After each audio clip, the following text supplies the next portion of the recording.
You're listening to the ESO Network, your station for all things geek. It's time for the DragonCon Report, your go-to show for both newbies and seasoned pros gearing up for the annual Downtown Atlanta Convention, with interviews, expert advice, and all the latest updates straight from the dragon's mouth and fans themselves. Stay tuned, you might just uncover something unexpected. Howdy, and welcome to the post-con episode of the 2024 DragonCon Report.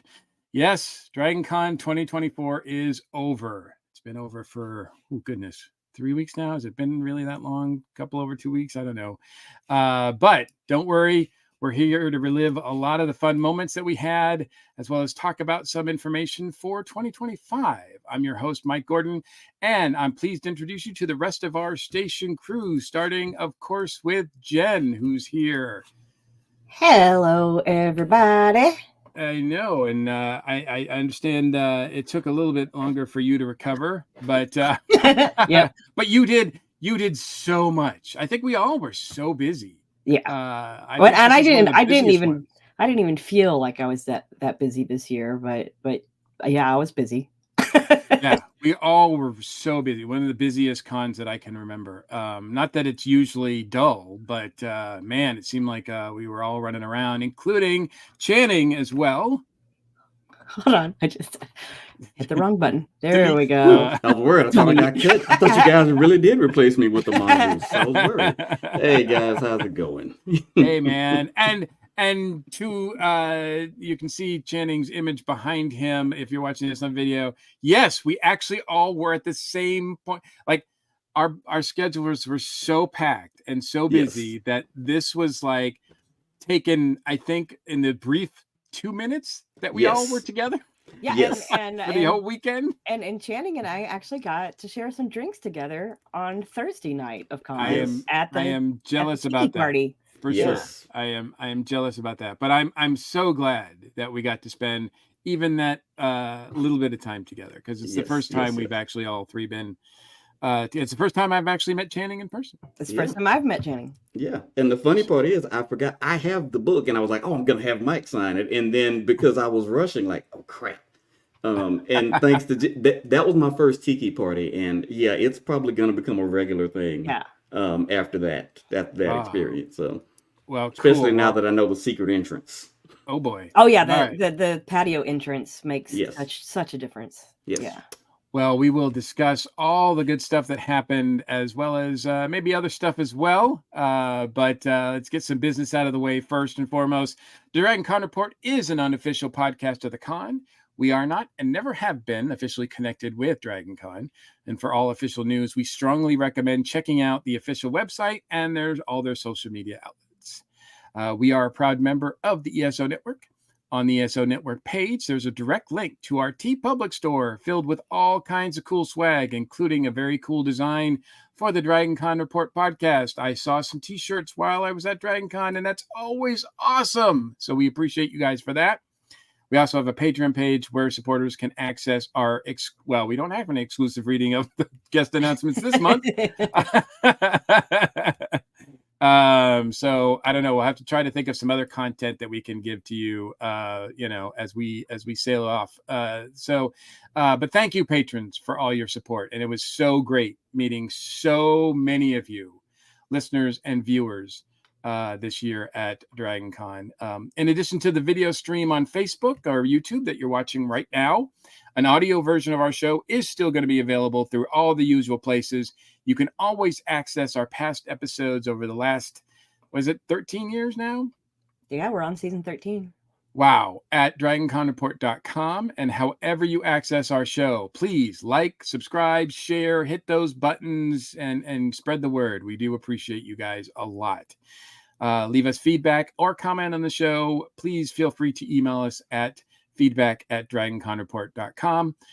You can also reach out to us via Facebook, Instagram, and there's some other, I think, social medias that we are looking at as well. But those are the two main ones right now. So before we get into 2024 and reviewing everything that happened to us as much as we can in the time allotted, we do have some Dragon Con 2025 news. So yes, everybody, Dragon Con 2025 is going to happen. Big shock. They decided to do another one. As good as 2024 was, they decided, you know what, let's do this again. Yeah. So it is going to be August 28th through September 1st, 2025. It is once again Labor Day weekend. I should adjust that year on the banner that's on the screen now. Let's fix that. Yes, absolutely. It is 2025. So Labor Day weekend once again. And of course, as we found out this year, the official date may be the 28th, but the 27th, 26th, 25th, maybe, I don't even know. Maybe by August 20th. People were there on Monday and Tuesday, and Wednesday felt like a Friday. Yeah. Well, at some points it felt like a Saturday. So Wednesday was a vibe, man. Like, this was my first year being there on a Wednesday. And it was so funny when I got there at 6 or 7 on Wednesday. I didn't think I was going to go out. Like, I'm tired from this flight. I went out. I tried to find Jen. Jen was like, I've gone to bed already. Yeah, I did not. Yeah, I was hosting one of the parties to help run the countdown, and I left at 10:30. And people were like, "But the countdown!" I was like, "People can count without me there. People know how to count." But to be fair, I only got 2 hours of sleep the night before we flew out, and then we had to get up at 4 and be at the airport at 5:30, and I hit the ground running once we got into town. So I've learned a valuable lesson, and that is to force myself to sleep. Yeah. Yes. Yeah. I mean, that is a rule that we always dictate, that people adhere to is as well as hydrate and rest. No, I meant sleep before con. Before I ever go to because a lot of times you're so busy prepping for con, and everything is like leading up to the last minute that yes, it is not uncommon for me to only get a few hours sleep the time before con, like the day before con. No, I should have taken my sleeping gummies. Mm-hmm. I was worried that I wouldn't be able to get up in time, but I just as an insomniac, I should have taken my sleeping gummies.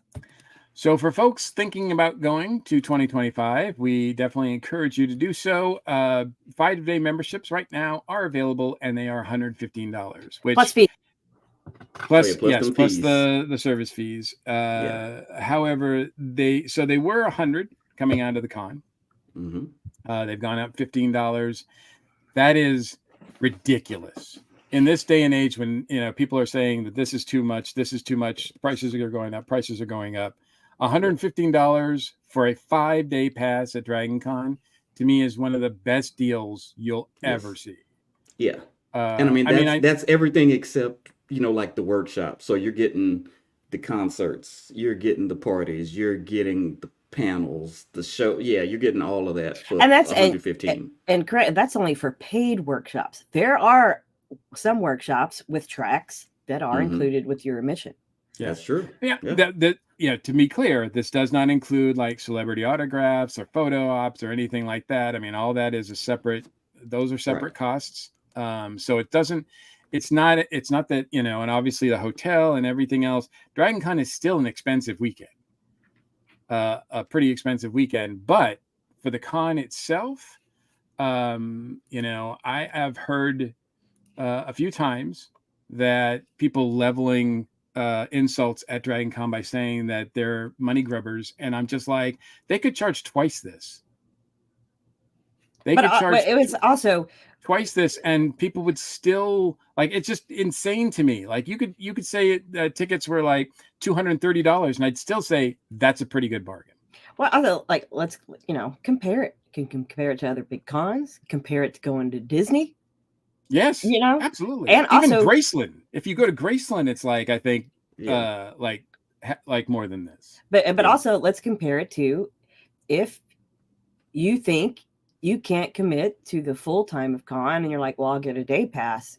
If you're going to attend more than one day, it is still cheaper to buy the 5-day pass. Right Exactly. now. Exactly. That will not Yeah. be the case. I mean, as we get closer to con, this price is going to go up. Right. It's going to go up in increments of, $15, $20. We're not sure, but it's going to go up. So And let's also remember that this is pretty much 24 hours a day of programming. yeah, Right. absolutely. There might not be panels late at night, but There's something going on. there's late night raves. There's movie rooms where they're showing movies till like 4:00 in the morning. 2 different movie Mhm. rooms, actually. There's, late night bands. There's video games. Right. There is something, you can find something to do Yes. at pretty So- much any time. So we definitely encourage people to lock down their memberships as soon as possible because it's cheaper. And to Jen's point, even if you're thinking about going a day or so, it's worth it just to get that out of the way. So you'll have the flexibility of going whenever you want. Yeah. So if you only want to go one day, you don't have to worry about, I have to wait till one day passes are on sale. Maybe they'll sell out because a lot of times Saturday does sell out. So, you still have that flexibility of going when you want and at almost the same price, I think, actually. So, Also, when you buy day passes, you can't pick that pass up till that day. right. There's like, you can't go pick it up the day before. And Right. I've seen people ask that a lot in the groups when the day pass is coming available. Right. So you spend And most of your wait time waiting for in that line. waiting to pick up that pass. Yeah, waiting in that line. So, Yeah. that's a good point too. So, also, But, okay. Also, people, we're biased. Like, yes, we're biased. Oh yeah. Yeah. you think? But it's a deal. I mean, we for over a decade I've devoted my life to doing a podcast about Dragon Con. So yeah, I love Yeah. the show. Is it Yeah. for Yeah. everybody? We're not affiliated with Dragon Con, but we do love it. So Exactly. We do love it, and yes, we're not saying that it is beyond reproach, but we do love it, and if you're thinking about going, like, get your membership early. Get your membership, like I said, as soon as possible. And if you happen to miss something at this year's con, get your Dragon Con TV pass. Yes, It's only yes. $10, and they have just started this past weekend. They have started loading up some of the panels. Yeah. The app is a work in progress. I know it's lacking in some places, but I think they said they were going to load up the panels in the order that they appeared at con. Oh, right. Yes. Yeah. So, I haven't gotten my pass yet. I will. But yeah, it's $10 and I can watch stuff from con throughout the rest of the year. So Right. Yeah. Absolutely. So, and now we'll discuss real briefly. I don't want to go into too much detail because we can open up a whole can of worms here, but and we don't have that kind of time. But Host Hotel Hunger Games. they are about to begin. In some ways, they've already started. So the Marriott officially will have rooms available starting October 2nd at 10 a.m. And the DragonCon website today populated information about the Marriott. They don't have the passkey link yet, but it does give you information about the prices, different room types, and all that. Right. Yeah. Westin will be available October 29th, so at the end of October at 10 a.m. The other host hotels, Hyatt, Hilton, Cortland, right now they are the legacy renewals are all sold out. So they're processing those. They may open up a small block of non-legacy. We have no information on if that may happen. But right now you're looking at 2 hotels that everybody is going to try to get into. Well, I mean, At the same time. yeah, to be fair, there's some other hotels too. There are. People are going And to try it. People try to get into the Ritz. People try to get into the Indigo. Those are probably also going to go up in October. Oh, of So course. what we know about the Ritz-Carlton, which is not an official host hotel, but it's Yeah. close. Yeah. That will go on sale actually October 1st at 9 a.m. Yeah, there you go. So we do know that. We also know that as far as the Indigo goes, they have announced that they haven't announced the exact date yet, but they said it will be, right now it's scheduled to be the second week of October. So I guess stay tuned for more information about that.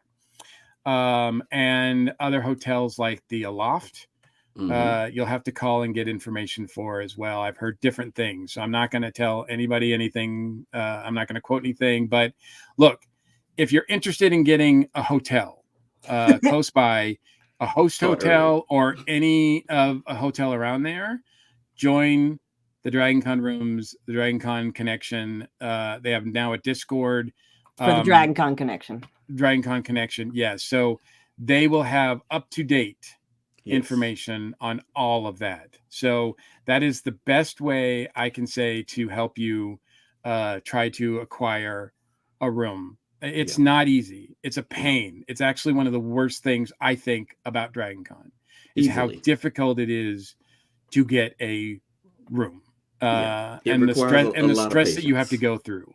And I would suggest join both the room groups. You know, have as much information as you're at your hands as you can.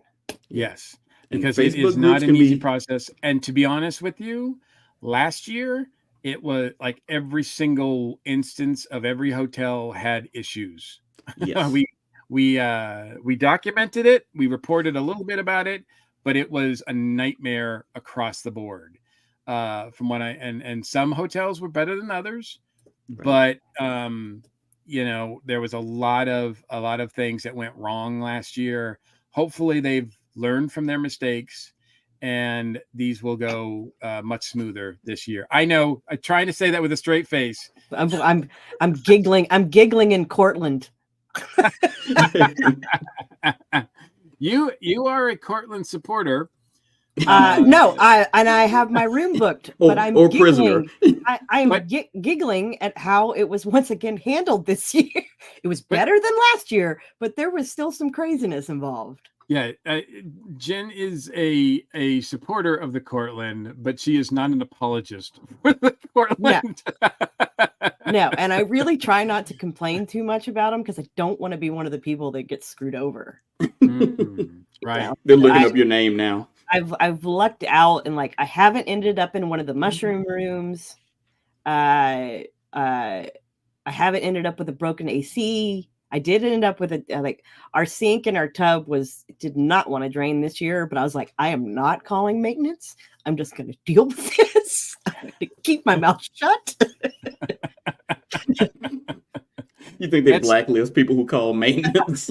I didn't want any reason for them to be like, oh, we can't, you can't stay in this room, but we don't have anywhere to put you. So we're going to move you to the Omni. No. The Cortland's big success is to rule by fear. So that's what I'm hearing.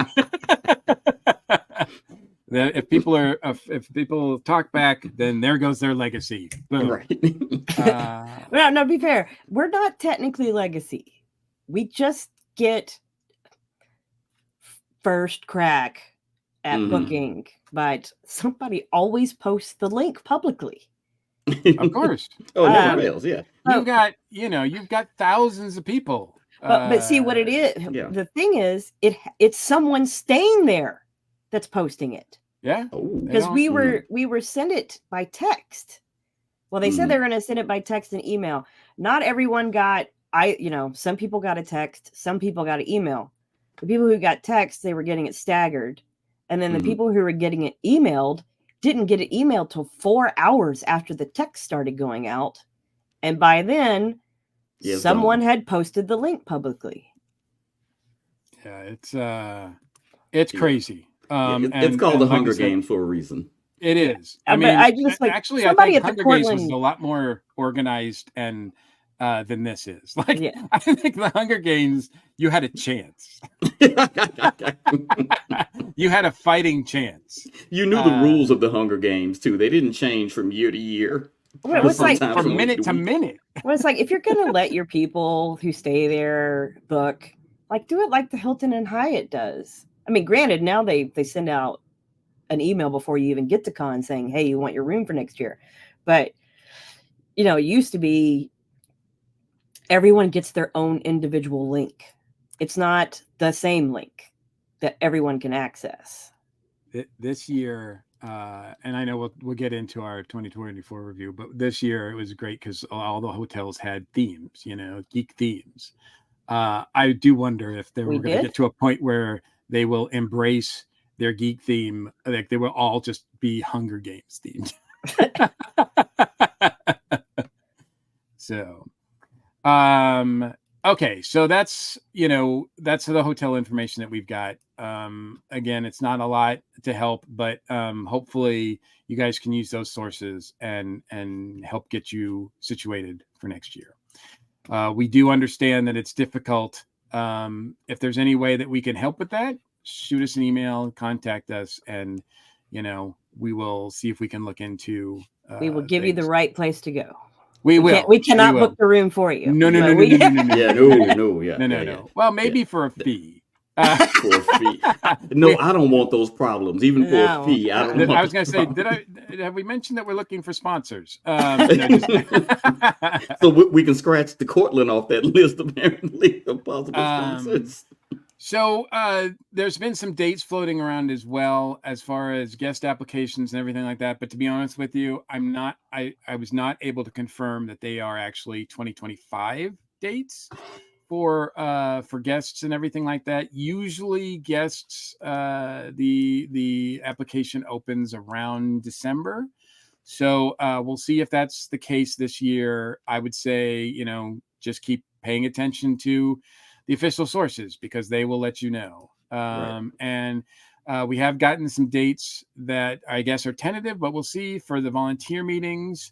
They were posted in the volunteer group. So in March 22nd, the first volunteer meeting, Volunteer Appreciation Day, March 23rd, and then the second volunteer meeting, Saturday, July 20th. So yeah. And look, it's never too early to look into volunteering. So those people who are interested in volunteering, go to those sources and take a look. And I would say that also for if you're interested in participating in any tracks, like look them up now. It's not too early to start preparing for next year. Right. And a lot of the tracks do still have programming throughout the year online. Yep. And you can communicate with them that way as far as whether or not you want to be involved with that track and in any sort of capacity, volunteering, paneling, helping come up with panels, et cetera, et cetera. I mean, all the panelists, all the track rooms are always looking for people. So yes. So it's never too early to start participating in that. And it's also not too late to let them know what you thought of the programming from last year, from this past year, 2024. Yesterday, I went to the app and I checked this out myself. You can still rate and comment on events that happened in 2024. So if you haven't done so and you really like the panel, or maybe something went wrong with a particular panel, or the way that the line was structured to get into the panel, or you had any issues whatsoever isolated to these events that are in the app, use that tool. I know for a fact that the higher ups and all the track directors look at those and they pay attention to the comments and feedback they get through the app. Yes. So if you have not yet done so and you've got something on your mind on a positive or negative way, use the app to do so. Yeah. Changes have been made. If you don't like the music at a party, the place to say that is in the app. Oh, save that one. You got to save that one for your big finale. Then. I was going to say, are we going there already? Changes. I'll take over for the next 20 minutes if we go there right now. Changes have been made. That is where you rate stuff. Yes. All right. If you think somebody sucks, do it there. Yeah, absolutely. I did. I've seen various tracks and even the newbies group. They posted like, "Hey, let us have feedback on what you thought we did great this year," and everything like that. And I would encourage the same thing from people who listen to us or watched us throughout the year. If they have feedback from some of the things we did right or some of the things we did wrong, let us know, because we do appreciate that. But please don't use it as an open forum to just complain about everything that you didn't like about Dragon Con, because I have seen that turn into that kind of thing. And while it's kind of interesting to get that feedback, there's nothing we can really do about a lot of that stuff. Yeah. So anyway, that's all the information I think we have about 2025. So I guess, Jen, we'll take a quick break for those people who are listening, right? And then come back and talk about 2024. So I guess we will do that. But if you're watching us live streaming, we are not taking a break. We are still here. No, At least not a long one. I'm just waiting for y'all to be quiet for 3 seconds. There we go. All right. So All right. 3 seconds have passed. We're back. And yeah, now we can get started with our thoughts and reviews of Dragon Con 2024. Channing, we'll start with you. Overall, how was this year's experience for you? Overall, definitely I'm gonna go scale of 1 to 10. I'm gonna go 8.59. It was very busy. Most of that was just kind of some poor planning on my part. I'm gonna go ahead and dip my toe into the hotel waters and say Hilton stepped their game up this year with their elevators. It really seemed odd at first, but they had employees, sometimes security, working the elevators. And at certain busy times, they disabled the buttons. So only the elevator operators could operate the elevators. And it was kind of like police. They had their own routes that they traveled. So, this elevator, it would hit, just for example, the odd numbered floors. This elevator, it hits the even numbered floors. And when they explain it to you, it doesn't seem like it works, but it really did. It cut down a lot of the congestion. Since there were operators in the elevator, they were truly maximizing the space and just kind of said, okay, we got to stop. We can't let anybody else squeeze on here. Yeah, they really did well with the elevator thing. Food prices, that's a different story for a different day. Look, I get it. Everything at a hotel is marked up. It is basic economics. But $15 for a personal size pizza that is just dough, cheese, and pepperoni.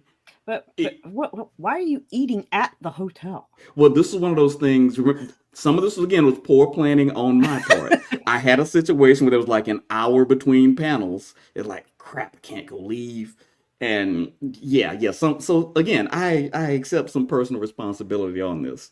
But they have a captive audience and they know it. And plus, I wanted food. Like our room did not have a microwave. So we were limited in what we could have in. And it's like, okay, I cannot have another granola bar or bag of trail mix or anything. Let me try to find something hot.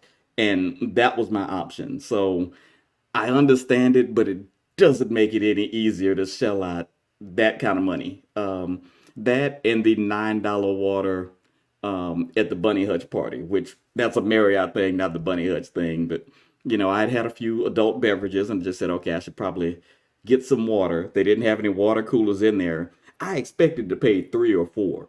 When I went there and the dude told me 8, I was like, maybe should I risk alcohol poisoning? I was truly worried for a minute. But no, it was great. I did 5 or 6 panels and I participated in 2 photo shoots. So actually, got dressed up and went. And then just kind of bouncing around and helping out some other people with things. It was a lot of fun. And I think it was also good because I got to see some of my non-Dragon Con friends, who a couple of them I've converted into Dragon Con friends. So they live in Atlanta. Dragon Con just isn't their thing. But I've had one, they showed up this year, and another, I've just about got them ready to purchase a ticket for next year. So, I'm trying to add to the crowd. Oh, great. Oh, Yes, wow. I did make it to the con crawl for the first time too. And Brandon, might I just say, you, sir, were an MVP this year. If you have a Cash App or Venmo, let me know. I will contribute to the fund for next year. That translation, Channing found the box of the tiny bottles. Yes. Yes. And Channing got to try the pie. Yes, I did. Yeah. I did. So yeah, this was a year of first for me. First tiki party, first pie, first tiny bottles, first time as a featured guest. Yeah. Oh, there you go. Those were Dave's tiny bottles. Oh, okay. I'm so sorry, Dave. I just saw the man who was handing them out. So you got to label better, man. You got a brand. No, but I really enjoyed it. I can go into specifics later, but I don't want to cut in anybody else's time. But the crowds were manageable compared to years past. I feel like Saturday was probably the big packed day, but that's Dragon Con. Well, that's the day the fire marshal shut down the skywalks. Exactly. Yeah, I feel like at this point, if you don't expect a crowd on Saturday, you don't know anything about Dragon Con. Yeah, I've now gotten where I avoid the Marriott after 5 p.m. on Saturday. Yeah. I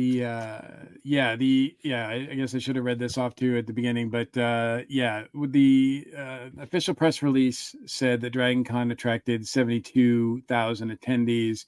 At closing ceremonies, they upped that to 75K for the 5-day weekend. They also raised more than $210,000 for Arthritis Foundation, the Georgia chapter, which is great. And they attracted more than 3,950 donors for the blood drive, which those are just staggering numbers all the way around. But the main one is that this is, 72, 75,000, whatever you're looking at, as far as, attendees and true attendees and whatnot. Right. This was the biggest one we've had since 2019. I have no reason to think that they are not going to try to reach 2019 numbers next year. I could definitely see them saying, you know what, this was okay. We can go up to 80. So it's going to get bigger and it's going to get a lot more people. And there were times that it felt like there was a lot of people, but there were other times that I thought they managed the crowds pretty well. So, we can talk a little bit more about that, but I'm interested in hearing about Jen's overall weekend. So I don't, let's blame it on the lack of sleep starting it off. But I, out of the 6 nights that I was at con, I was back in my hotel room by 11 p.m.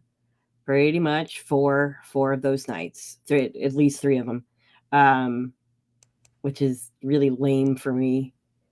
But I also had to start using a cane by Friday morning and had to use the cane for the majority of the rest of the con. So it probably has something to do with it. This is the first year my body said, hey, you're a fall risk.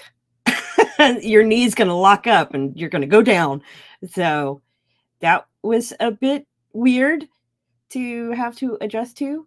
But if I may say so, though, Jen, because I spotted you a few times after that, and that cane did not slow you down. I needed you were still on the go doing all sorts of things. I give you all the props in the world because I know that it must have been not comfortable, but man, you did not let it slow you down. Right. Well, I can't. I have a schedule to keep to. Right. So, look, she had to do a countdown. Well, the cane was after that, but still. And I didn't make it to the countdown. She didn't do the countdown. And I didn't do the countdown. No, but so Thursday morning, Thursday, because we can't, when you're media, you don't get your badge till 2:00. So as soon as I got my badge, then I went and got my DS sticker, and then I beelined to the IV station because they were opening at 3 on Thursday, and got a combination B12 Toradol shot. Toradol's a mild painkiller. that saved me. I feel like if I hadn't gotten that, I would have not have been able to recover Oof. and get through. I wouldn't have been able to recover from the lack of sleep and just not feeling good from the Wednesday. Yeah. I was still tired on some nights and had to go to bed earlier than I wanted to, but just getting rid of a bit of the knee pain and the nausea, and having that hit of the B12, like within an hour, I felt normal, and I did not feel normal before it. And that's what I needed, especially for Thursday, because it's the tiki party day, and it's become my favorite thing of con.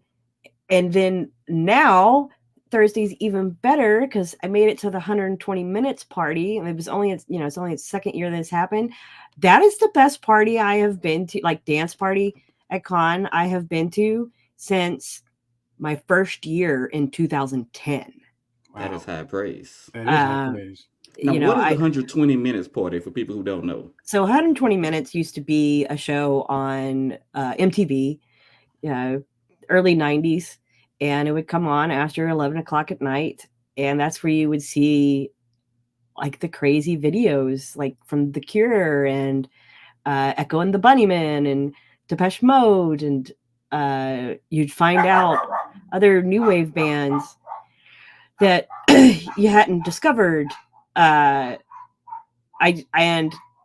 could definitely not. That's probably why I needed to start using the cane the next day, actually, because as soon as we got in there, I danced until they kicked us out of the room. And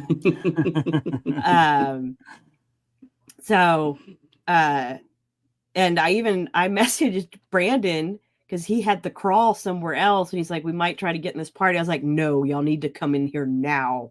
So he brought the later night people who were still a part of the con crawl, and they all came in there, and then we all stayed in there until the party was over. And I could have, like, if that party had gone for another an hour, I would have stayed there another hour. And so I really have, and I rated it the app. That would have been 180 minutes. Right. So yeah. So gotta rename it.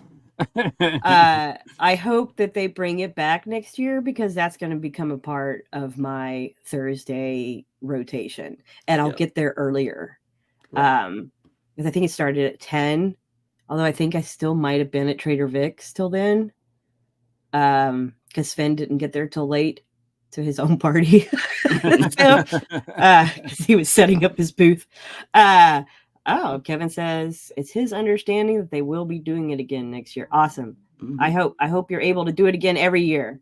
Yes. So that everyone can discover it. You did a great job DJing, Kevin. So yeah, it was a great party. The Trader Vic's patio bar continues to be the best bang for your buck if you're going to drink at con. Especially they for a lot of the days when I went in there, they had the Mai Tais on sale for $7. Which, by con drink standard is an insane price. It's cheaper than water. Yeah. Yes. Yeah. No doubt.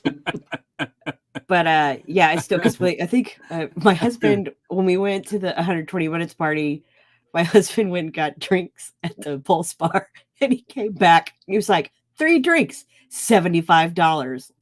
And I was like, we just got rum and cokes. I was like, holy shit. I was like, yeah, we can each get a drink for 11, anywhere from, depending on what you're drinking, $7 to $12 each at the Trader Vic's patio. So there was a large part, like when we would leave the Hilton, we would still go send a runner back to the Hilton to get us more drinks because of how more affordable it was. Okay, that is a brilliant idea, and I will be stealing that next year. Taking auditions for a drink runner. Yeah. Let's say I was on 3 panels this year. That's the most I've ever been on in 1 year. I was part of 1 group photo shoot. I made it into 4 out of the 5 costumes I brought. And I am still not unpacked. Wait. Wait a minute. Our whole episode is called Unpack. Well, let's Yeah. unpack. So I thought I got everything out of my suitcases, but I use the packing bags, where you can put stuff in Yeah. them and then vacuum seal them down so they take up less space. So they're all most of the stuff is still in all of its little packs. I have unpacked most of my swag. I found a lot of swag this year. I've unpacked most of the things I bought. Because I bought some fragile things and was like, I am not breaking my tiki bugs.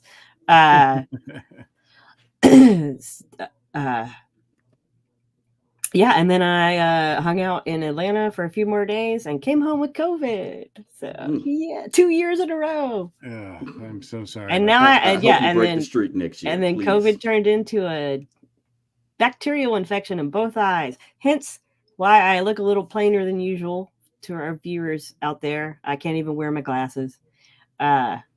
So we will get to it, Dave. We're going through a list that we made. Jeez. I'm trying not to jump ahead of everybody. Yeah, Hey, I mean, Dave got called out. I know, right? He said shame. See, he's shaming me.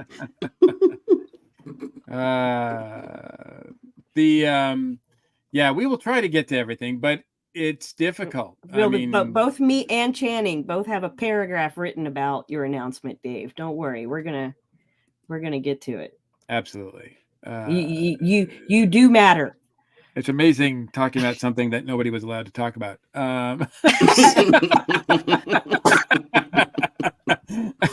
Yeah, he's like, hey, we don't talk about that party. But now I guess we can. Right. So to be fair, we did have him on the show last season to talk about the party. Right. To not talk about it. Yeah. All right. Well, how about you, Mr. Mike? This one was special for a number of reasons. But I think the main reason for me, I mean, I did participate in a lot of panels. I think I was on 12 total, which on Saturday was the most insane. I think I had 5 or 6 panels on Saturday. No, I had 5 panels in for the host hotels. Yeah, you need to arrange that better next year. So that was a lot of like back and forth. I wish I had gotten some sort of reader to figure out how many steps I did because it was crazy. But all the panels were a blast. I had so much fun on each one of the panels, and so I even though I do a lot of them, it's hard to say no because there's so much fun. But it does take me away from the table a lot of times, and this year being at the table was important to me because of the new book. Right. Because Dragon Tales, as you mentioned, Channing, earlier, Dragon Tales came out and before the show, and I had copies to sell, and I had so many people come up. Many of the people that came up to buy it were listeners or watchers of this podcast, and I cannot thank you enough for your support of the book and the charities involved for supporting that for this project, because it has been an absolute labor of love to do. And it was received very well. There were a lot of emotional moments for me at DragonCon this year because of working on the book, and I wanted to make sure too that, I mean, so much happens at DragonCon. It's easy to get swept up in this, that, and the other thing. I often come around. I often come out with, after the weekend's over, I'm like, wow, I didn't get pictures of half the stuff I did, or a tenth of the great cosplay that I saw, or this, that, or the other thing. And I wanted to make sure that this year I made a concerted effort to make sure I took pictures. If I took any pictures, it was going to be with people. There are people that I associate with DragonCon. There are people that I only see at DragonCon, even if they're local, even if they only live like 5 miles from me here. And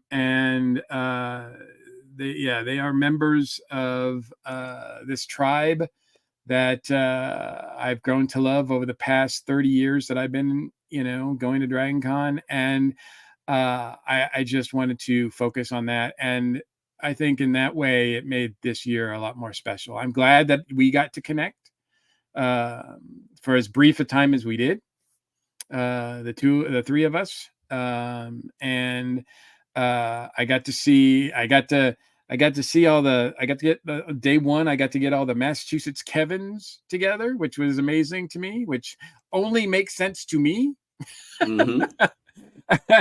So I appreciate all of them indulging me and taking time out of their busy schedules to indulge my little fantasy of having these three people that I associate with Dragon Con that I love so much together.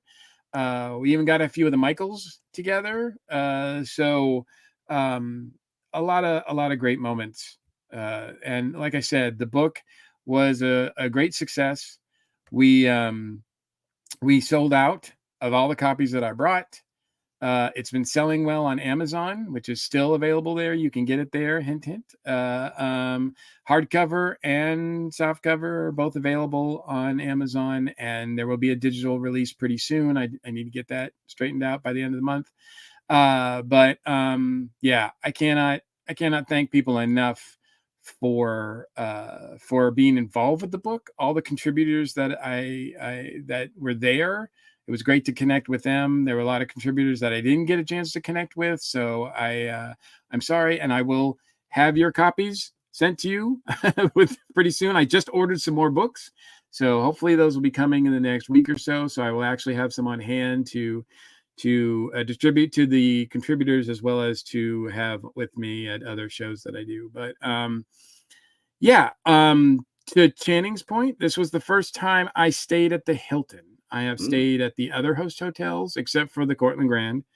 I have not stayed there yet, but this is the first time I stayed at the Hilton.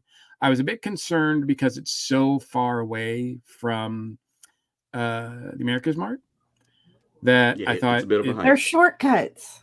It was going to be an issue, but I found, especially with all the panels that I was doing, some of those panels were in the Hilton. Brit Tracks, thank you.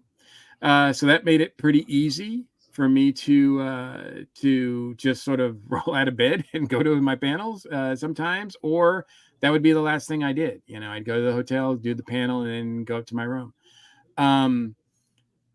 I don't know exactly why. I've heard a couple different stories as to why the Hilton had to or employed the idea of having elevator attendants, but to Channing's point, it worked. You never had to wait more than 10-15 minutes for an elevator. They made sure that disabled folks got on, and unfortunately when it's not attended, that area is not attended, that doesn't happen as much as you would love it to happen. So I think that I did have to pay for hotel food at the Hilton, and I did have to take out a loan in order to do that. So to your point, I do think that some of those are overpriced, but I was too passed out to go anywhere. So it was like, I'm at the Hilton, this is where I'm staying, this is where I'm eating. Captive audience. Yeah, exactly. I you pay for the convenience, right? Well, I ate at the pop-up Aviva table they had there, but to me, that was worth it. That would have been nice. And I've heard good things about the Hilton restaurant. I've actually in years past eaten there, but I have not experienced that. And I never made it down to Trader Vic's, which is odd. It is odd for me, sure. And I had panels when the Tiki Party was going on Thursday, so that I missed out on that. So there's always something that you miss. There's a lot of things that I wish I could have done, but that's the problem. That's the wonderful thing about Dragon Con is it's such an embarrassment of really great things to do. There's no way you can do it all. Yeah. Right. And I learned a long time ago You can't just sit around going, man, I wish I could have done that, or wish I had done that. You just have to enjoy it for what it is. And everything that I did this year was, it was a great time. So I really appreciate everybody who came by the table and bought not just that book, but even just came by to say hi and talk about the Dragon Con Report. I got more people coming up to me to talk about the Dragon Con Report podcast than any other year that we've done it. And I'm sorry you didn't get any of that direct feedback, Jen, because you deserve a lot of it, I think.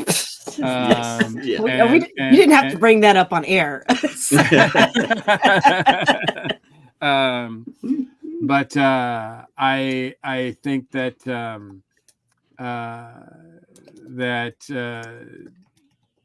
it's just amazing that we have that community. So everybody listening, everybody watching, thank you so much. And as I mentioned at the con, and I mentioned this every time we record, we love feedback, and we don't just want feedback while we're at Dragon Con. As a matter of fact, it's kind of hard to process feedback while we're at Dragon Con because there's so many other things happening. So please, throughout the year, let us know when there's something that we're doing that either you don't like, or there's something you want covered that we haven't covered yet, or followed up with. There was some sad news that I heard that I must single you out indirectly for this, Channing, because I understand that the good guys lost at Dragon Con Wrestling. That DCW is now under the command of of the heelish character, and I think it's because the Mongoose never showed up. To be fair, Channing was drinking with me when the wrestling was happening. No, that's not fair. To be clear, that's not fair. Drinking with Jen cost the good guys a loss. Because now I am not saying that the Mongoose and Channing are the same person, but there was no communication to let the Mongoose know that he was needed at this critical event. So now we don't know the whole. It's up in the air what's going to happen to Dragon Con Wrestling now. Well, it's in the hands of. I mean, we had him on the show. He's a maniac. We don't know what's going to happen with the wrestling now. So, just for our listeners out there, that doesn't mean wrestling won't happen. Wrestling is still there. Yes. We don't know. Who's to say? I said we're gonna have to follow up. It's already been confirmed. Wrestling will be back. I think we're going to have to do a follow up. As much as reprehensible as having that person on our show was, got to bring him back. We're gonna have to do a follow up and see what things he has planned for his new vision of DCW. But unfortunately, good guys came up short. So well, I can speak for this. Yes, I was drinking with Jen. The Mongoose was actually in line for DCW. I don't know if somebody cut his access or anything, but he could not get backstage. So he had to wait in line with the other people. And look, DCW is popular. He just could not make it in. But I will say this. The Mongoose, cool guy. He likes to be the hero. I think he's kind of happy with the fact that the heels are now in charge, because now he can truly be the hero and come in and defeat them and knock them from power. Because the only thing that's better than stopping someone from getting power is letting them get power and then snatching it away from him. Man. We're gonna see where this goes. That's I don't know if you can cash that check you're writing, but right.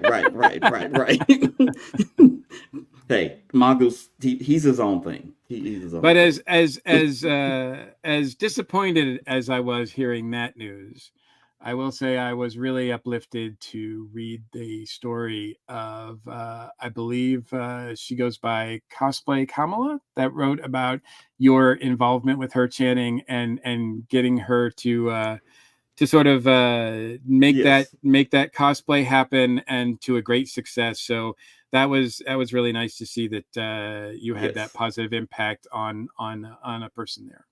Yeah, that was great. And look, Dragon Con in and of itself is apolitical, and I respect that, and they should stay apolitical. But that Absolutely. does not mean that political statements or memes don't pop up. And there's a woman, Leanne Lord. She's a comedian. She's done stand-ups on Showtime and some other shows, and she's been coming to Dragon Con for a few years. She's been on the skeptic track, and we were just having a little Thursday night thing, hanging out, and she mentioned how people mention that she has a passing resemblance to current Vice President and presidential candidate Kamala Harris. And after some talking, she was like, "You know what? I'm gonna do it." And she showed up to our photo shoot dressed up as Kamala Harris, and people lost their minds, but in a good way. And it's funny. She says it best in the story, but she mentioned people were literally coming up to her and kind of saying the things that they want to say to Vice President Harris, but they were saying it to her, and it was kind of cathartic for them. I have not seen it, but there's a video of her walking in to the diversity track party, and they played Beyonce's song "Freedom," which is what Kamala Harris uses on the campaign trail. And there's video of her walking in, and the crowd just going wild. So if anyone has that video, please by all means send me the link. Yeah, that was definitely a really good fun moment. I also gotta say, as far as political cosplays, that was the only one I saw this year, which was a little shocking, but also a little refreshing. Also, Well, I think the Olympics it can get kind of took divisive. over. Was that? Yeah, the The Olympics Olympics kind of really. took over. Oh yeah, yeah. This was Olympics. I wanted to do an Olympic cosplay and I mean, just didn't the have amount time. of creative pole vaulter Yeah. costumes I saw, I Now, giggled loudly every time I saw them. I only saw one pole vaulter cosplay, but I saw like 30 Australian breakdancer Yeah, cosplays. Yeah, yeah. I saw And about 10 of the Turkish shooter. yes, Turkish shooter. Yes, I saw one of I the think they had their Korean own shooter. photo shoot groups, They, right? well, Like, they had it for the whole Olympic group. Yeah. gotcha. Yes. Yeah, yeah. Yes. And yes, Sarah's right. Has Been Hotel was really big this year, but that wasn't a big surprise for me. Um, I saw two Dune Bucket cosplays, I saw which 5. really, Yeah. wow. Yeah. They were Yeah, I great. don't think I saw a couple of Dune bucket ones, but then I also saw some worm ones sandworm ones that were pretty funny. I saw So there Right. was a girl who cosplayed as Nicole Kidman for the AMC I commercial saw that one. with the Dune popcorn bucket. Yes. Yeah, I saw that one. I saw that one. And she even I saw she did a video where she was like doing the commercial and they Yes. were setting it up like that. But how did your Black Geeks of Cosplay photo shoot go? Oh, dear Lord, there was so much going on. This year we did the photo shoot, and we submitted, I want to say about 6 different panel ideas to different tracks, and I Hmm. think 5 of them got picked up. So we were really excited about that because we got a chance to have some not just panels about diversity, but panels about things about just regular things that just happen to have diverse people on it. Yeah. So we had a voice actor panel where I got to talk to 3 up and coming voice actors. Don't get me wrong, we didn't have Cree Summer or anybody there, but we had working voice actors talking about how they got in the business, how they find work, how they prep their voice. And that was 2 women of color and 1 man who's a member of the LGBTQ community. So a very nice mix, really well received. We had the Being a Blurred panel. That was done by Skip over at Blurred Over, but I was on that one. Oddly enough, Leanne Lord was on that panel too, and she was dressed as Ida B. Wells. So that was really an interesting dichotomy up there. We helped promote the Cosplay Your Way party on the diversity track. which was amazing because even though it was in a smaller room, it had the vibe of a house party, Yeah. right down to the fact that it was about 100 degrees in the room. From all the body heat. Yes, Yeah. from all the body heat. I may have been one of the most popular people there just because every now and then I'd see somebody who was hot and they didn't have a water cooler in the room, but there was one outside. And I was literally going and it was empty. I was scooping ice out and just bringing ice to people. So in addition to cosplay medics, maybe next year we need to have like ice medics or water medics or something. The photo shoot, as always, was great. Again, it was a party, not a protest. The weather held up. I have not been able to get an accurate count. I've been trying to use some of the different AI counters, but right now it's somewhere between 330 and 400 people. Yeah, we've been trying to Yeah. count the Mrs. Roper group. It's that was difficult impossible. because Yeah. it's all red wigs. Right. So, Yeah. Yeah. we're Yeah. having to wait for some more high definition photo. We know that we beat last year. And we are pretty sure we were over 400. Yeah, we had a dancing Mrs. Roper at the Cosplay Your Way party that I do have video of, so I will have to try to share that one with you. Yeah, Mrs. Ropers were big this year. Mrs. Ropers may be the new Harley Quinns. Well, it's only the second year for the Yeah. Roper group at Right. DragonCon. And I am now one of the group leads for next year. So I get to be a Roper Wrangler.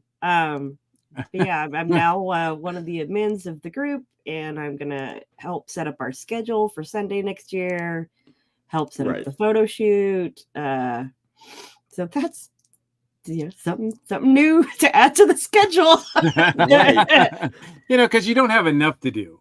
Right. Uh, Yeah. No, you want a little bit more. I get it. But D. Coble, who started the group last year, so we actually live in the same city, but she also runs one of the Resident Evil groups, and she wants to be able to devote her organizational time to that. And so I was like, yeah, I can help. That's I'm gonna not show. uncommon. I will show up with some microphones, Yeah. megaphones, Megaphones. Yeah. mm. and I can be loud when needed. There you go. This was our group, and you can see it's cut off from the sides, and we had people standing on little small stairs off to the right. Yeah, y'all might have to. Is that the biggest steps? Yeah, Wow. yeah, and I saw that's that, actually our Kamala Harris right there in the middle, front middle in the blue. Oh, yeah, I see her. Yeah. Yeah, Yeah. I saw that one was a huge one, and the Fallout group was just ginormous. I mean, Fallout has a good following. But I expected it to pick up some because of the show. I didn't think it was going to be that big this year. Shout out to Bill Waters and DragonCon photo shoots for getting a really good shot of them. I have to see if I can track it down. They legitimately filled up 2 sets of steps, Yeah. Yeah. which was I mean, that was- ridiculous. Yeah, that is crazy. But I think a lot of the photo groups, we've seen it more and more the past 2 years, that the amount of people showing up for them are surprising people. yes, Mm. 'Cause yes, we all know how Facebook event pages are. You can't really rely on what the numbers say. Like, people say they're attending or interested. So a lot of us don't know what's going to happen until we get there, yeah. until we see. Yeah, and I was joking with someone how photo shoots are still the most unofficial but official part of DragonCon. Because I mean, all the photo shoots are fan group run, but even just a couple of years ago, DragonCon said, "Okay, we're finally going to put these things in the app just to help." I know some people that's their main thing that they come for. Just like there's some people who may only do a certain track. There's some people who are just there to either participate in or take pictures at the photo shoots. Yeah, those are the people bringing like 14 costumes. Right, exactly. Mhm. But, and I've gotten, I think the most I did was 10 one year. Hmm. But then I was just like, okay, I literally can't do anything else. Right. Yeah. Because I'm I will spending all my time changing costumes. exactly. But I mean, shout out to Myron. I think he only had like 9 this year. He goes by Smooth Cosplayer. This is not him, but I do love a good mashup cosplay. So when Mm-hmm. I saw Randy Macho Man DeLorean, I was like, okay, okay, got to. And yes, there was a lack of Deadpools this year, Mark. I don't know if maybe the Deadpools Well, they did still thought do their they, conga line. yeah, but I mean, I'm just used to seeing Deadpools all over, not just at the Deadpool events. And it did seem just during my random walking, I didn't see as many. I noticed I kept seeing the same one. Really? Yeah, he was he brought the skeleton of Wolverine with him, Oh, and Jesus. when it was dug up from the grave. Yeah, yeah, yeah. Yeah, so I saw him a lot. But I think that's kind of how con works, that once you see somebody towards the beginning of when you get to con, Yes. they're now you've seen them, so your eye is going to be drawn to them if you see them again. Right. Uh, so Yeah, it is one of those weird things that happens. It seems like there's some people that you just don't see at all, and Right. then there's other people that you see constantly, like almost every day. Yeah. So, and it seems random. Right. But I think I got some pictures of some decent cosplay, and there was certainly excellent cosplay to be had. Most of the time, although especially since I was doing that running around with panels on Saturday, the most of the great cosplay I saw was in Habit Trails. So I was like, I can't, Right. can't take Yes. pictures there. You just gotta go. That was cool. Like, Yes. let it go on by. Yes. well, or you can video. You can video, yes, but by the Which- time and I I've- see it, I'm not coordinated yeah. enough to get my act together. Like I would just see the back of their head, like that. All my videos would be the back of them, if that.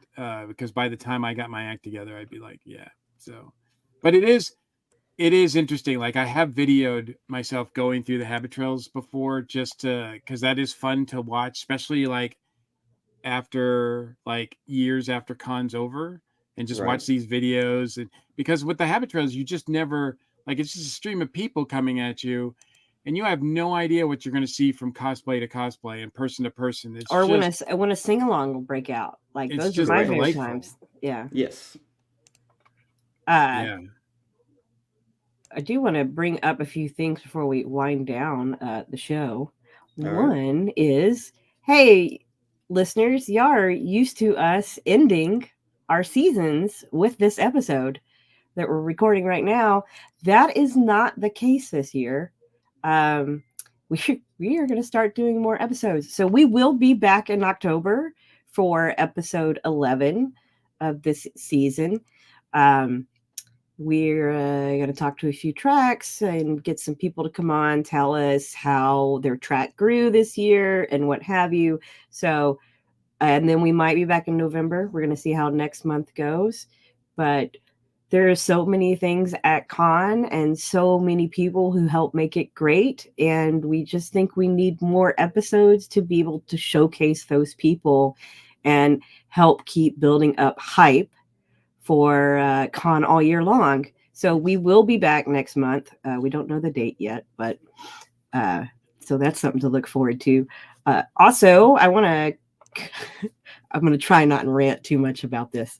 Okay, so after con, and this happens every year, but people make complaints, and a lot of time some people complained about some of the parties and DJs and what was played by the DJs. So, I want to remind people, let people know in the app. Go to the track, who threw that party, rate it, tell them what you didn't like about the DJ and all that. But I would want to bring up that one, con is aware, because it was actually brought up in the closing ceremony. They are going to work on more diverse music for each of the parties. You can also you can go to the Cult of the Con, Cult of DC DJs. You can talk to them about what type of music you would like to hear at parties, and so that they can, try to build what they're playing ahead of time. I do want to remind everybody the DJs are not paid. They are volunteers, just like everybody else. They're not getting paid. So all the light shows you see and visuals that are put on there, the equipment, that's being brought by the DJs themselves. So they are trying to do their best, and also they're being told by the tracks, if it's a track party, the people with the track kind of direct the way the music goes too. So that's another avenue. You can talk to the tracks and request that different types of music are played. But instead of saying the DJ sucks, go to the places where it can make a difference and be more specific. Why does the DJ suck? Because like if a dance floor is full at a party, then people don't think anything's wrong. But if you think there needs to be other types of music, give examples. That's the best way that things can get changed. Be specific in the types of music you want to hear played and let them know before con. Because then they have a chance to put that in their playlists. I know that there's been some complaints about some parties, like they're named after a theme. So you go to the party and you expect there to be a theme, but then the music has nothing to do with the theme. Bring that up as well. Give them examples of how they can theme the music to that party. And also, when there's hotel DJs, those aren't hired by the con. So like who you see on the Hilton back patio, who you see in the Hilton lobby, those are hired by the hotels. So then you have to go to the hotel, Right. send not customer service, whoever it is you message hotels about, and let them know if you don't like what's being played there. Yeah. And this is a much nicer way of putting it than I was originally going to do. Offer the DJ yourself. Well, and the cult of the DC DJs is there to help if you are interested in being a DJ at DragonCon. They actually have a form on their website now that you can submit to. They can help get you in touch with the people with the different tracks, with the different parties, help find a spot for you, help get you to prepared to be able to DJ at con. So they are listening as best, they're trying to fix what's being played as best they can, but they need more specific feedback and tell them what you want to hear. But again, con is aware of the complaints. They are going to be working on more diverse music for next year, or more diversity in each of the parties, so that each party doesn't sound the same. Right. Yeah. And that's another reason why I enjoyed the 120 minutes party so much, because when I went there and I was like, okay, this is what I danced to in high school when I went to clubs. So I was like, this is for me. Right. Like, that's the music I want to hear when I go dancing. Yeah. And I want everyone to have that party, that type of party. Go ahead, I've talked to some track directors and some DJs, and they do listen. I think I put DJs are kind of the MVPs, and you're right. This is what the app is for. Actual changes have been made because of enough feedback in the app. So by all means, leave some constructive feedback. And talking to the tracks that are hosting those parties, because that's who's helping organize it. Also at the closing ceremony, Con is also aware that part of the reason it seems so crowded this year is that somehow a lot of people were getting in without badges. I saw a few of them myself. They are working on ways to address that. Still no early badge pickup, meaning no pickup on Wednesday. They are already making plans for the 40th anniversary of Con. That's not next year, though. And they are looking to have a new app provider in 2 years.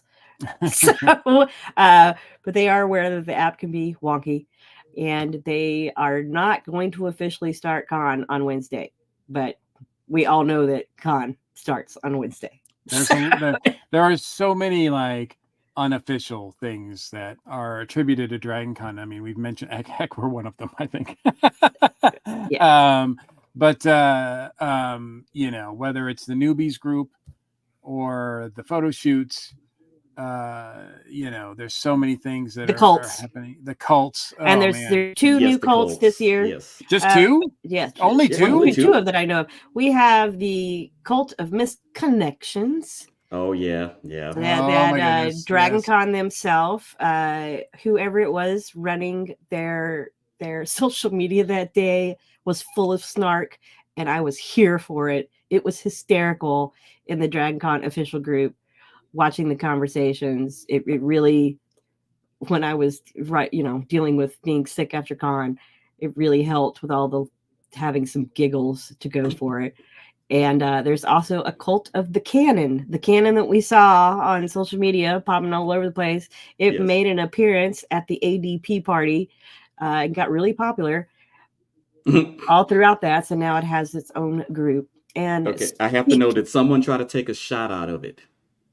Not do a cannon shot. But there were many people trying to write it. So. I've seen people reference it. I saw pictures of it, but to be honest with you, I have no information about what it was. Part of a Napoleon cosplay from a Napoleon character from a video game.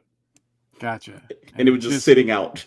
And it just was there. It was. Was it abandoned? No, it was taking up too much space in his hotel room, so he just left it out in the hallway, out of the walkway. So you know how you would see pictures of like a guy in a Batman costume looking out over the balconies at the Marriott, like he's looking over Gotham. So the Cannon was pulling a Batman. Gotcha. And then he made an appearance at the last party, and then went home with somebody. Huh. So we saw him being packed up in a car the next day. The Cannon hooked up. Yeah, that's what I took that to mean. Like, whoa, wait a minute, the Cannon hooked up and I didn't? I mean, I know I'm married, but I'm still upset about that. The Cannon did not miss a connection. Let's put it that way. Nice. The Cannon did not misfire. But also, go ahead. I was going to say, speaking of the ADP, I was going to say, do you want to talk about the party that we don't talk about? Yeah, our good friend Dave, who for the past decade has been running the unofficial Monday night party that ends con. People have called it by many names: the ADP, the dump party, the Monday night party. This year we called it Bruno. He, after this year, officially announced that it is no more. So he's put in a decade. The crowds have grown exponentially. And this is the year that you kind of saw that just this was much bigger than he wanted to deal with. And to be fair, in the years that I've known Dave, he spends a large chunk of his time at con dealing with folks at the Hilton, like every day. He talks to them every day, all throughout con, to get this approved. And that's, he's spending money to go to the con just like the rest of us. So that's taking out his time at con. So it's a great party. It's one of my favorite nights at con because sometimes that's the only time I see certain people because, we all know we're going to be there. That's when that's when I can actually hang out with Crispy and get to talk to them, for more than 2 minutes in passing. Sven made it out this year. Sven was with our group hanging out till like 3:30 in the morning afterwards. But I want to, even though I was being snarky with him earlier, because I'd hate for him to think that we would not bring it up. Dave, you're the MVP of the con after party. I had spent years being upset that I didn't stay on Monday nights, and I finally got to and go, and then I got to meet you, and we became friends, and now we run the parties group together, and it's been an honor to help play a little part in running the Monday night thing and, getting to help with crowd management and stuff. I got to step up and help a bit last year because you were sick. I've made some great friends who are on your crew that help you put it on. And I know I'll still get to hang out with them all the time at con. And I know everybody who's gone appreciates all the work and time that you put into running it. So kudos to you and for making it so special. Everybody on the crew that worked there, you had a crack team to running it. And so that doesn't mean people aren't going to hang out on Monday night. It's just that Dave's not going to be organizing it. Right. And whoever tries to, we highly suggest that nobody tries to do what he did, because, you need to card people and make sure minors aren't drinking, and you need to have security involved, and you need to have the police involved, and there's liability to consider. So things are going to go back to the way they used to be, where people are just going to hang out in small groups and get rid of their alcohol and food that they can't travel with that way. And it'll go back to the beginnings when it just wasn't some big organized thing. I'm sorry that I never got to experience it, because I've heard good things about it, despite the fact that nobody would talk about it. And I'm amazed that anybody could have any energy at all on Monday to do anything.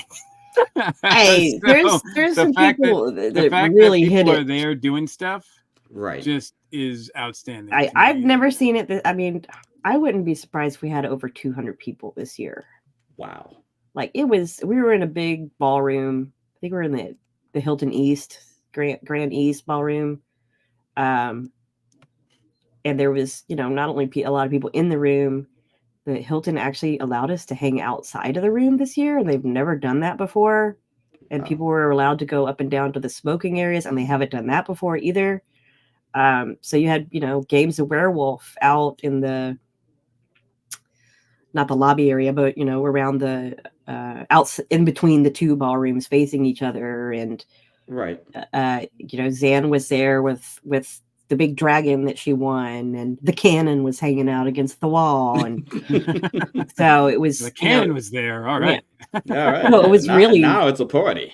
It was really spilling out. And then, downstairs, the back patio had a bunch of people out there as well. Funny. So I think it was a perfect way to send it off, to have that be the final year. It was a good great group of people and a lot of fun. It sounds like it's a resilient group, so there will be something. And again, it looks like it'll be unofficial. It just won't be put together by this group. Right. I'm There'll sure be even less to talk about. I was going to say it'll be something that we can continue not to talk about. Yes. That tradition will stay the same. Yeah. Like, I already know what my plans are for next year. I'm not telling anybody unless they're like, only my circle knows. So.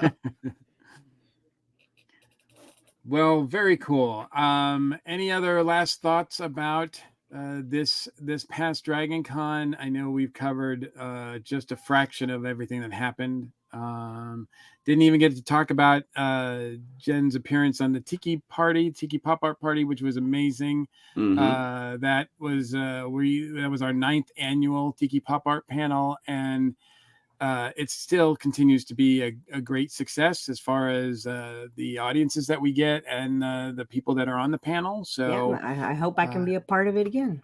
I would love that. So we haven't decided what our 10-year anniversary panel will be next year, but certainly we will try to see if we can include as many people as possible on that.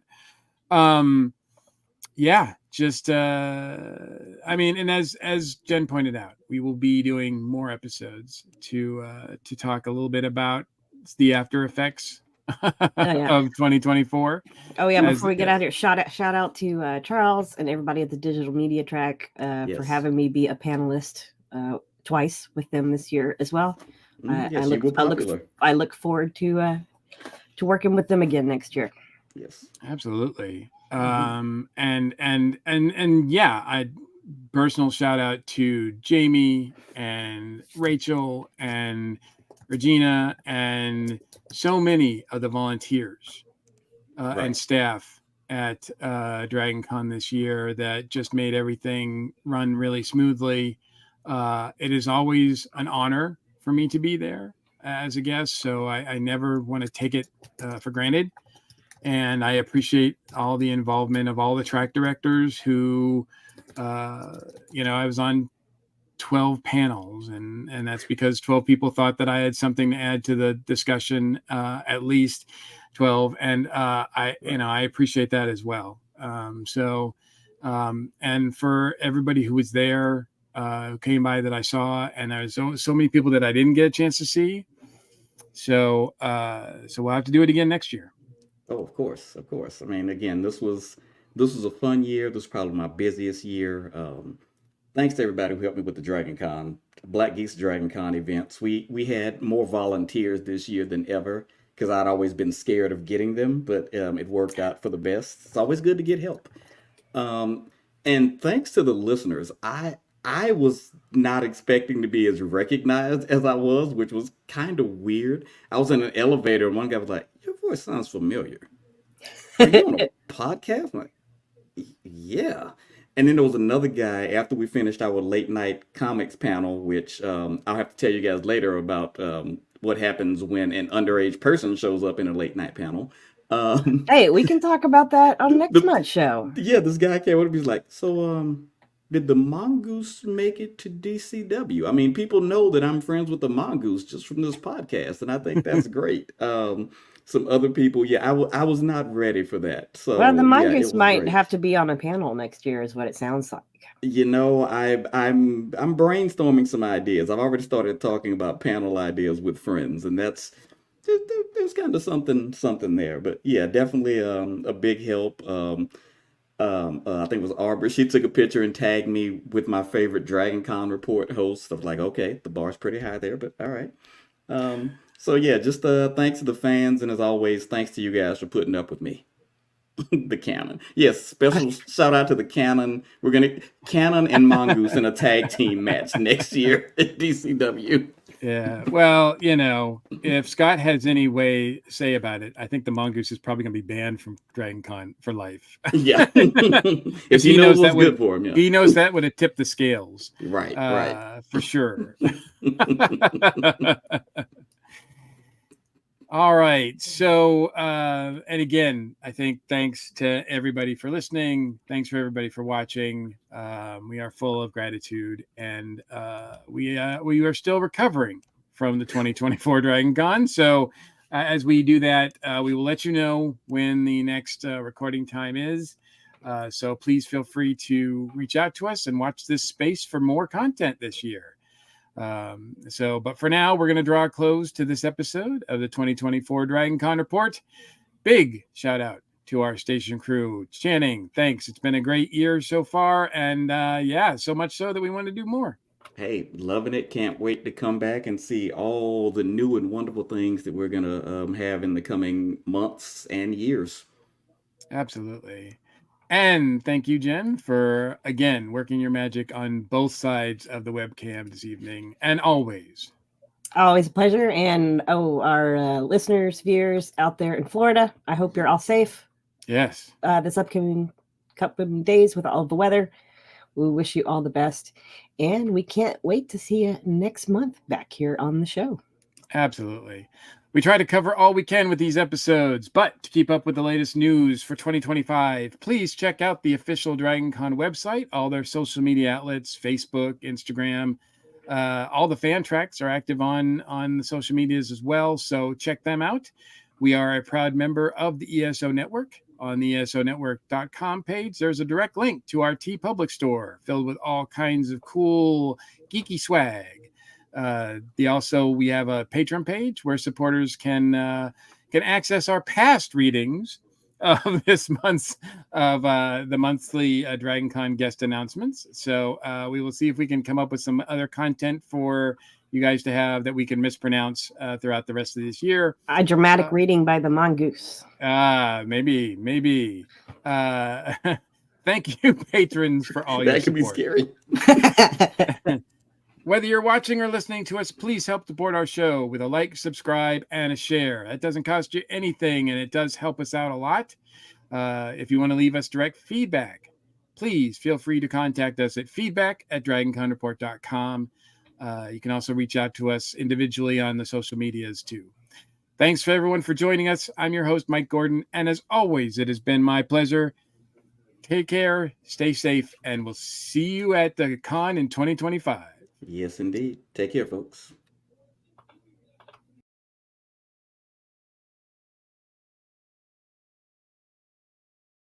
Thanks for tuning in to another episode of the DragonCon Report. Whether you're a longtime fan or joined us for the first time, we hope you've gained some valuable insights and tips to make your DragonCon experience unforgettable. Don't forget to stay connected for more updates and future episodes. Until next time, keep learning, keep planning, and keep the con spirit alive. You're listening to the ESO Network, your station for all things geek.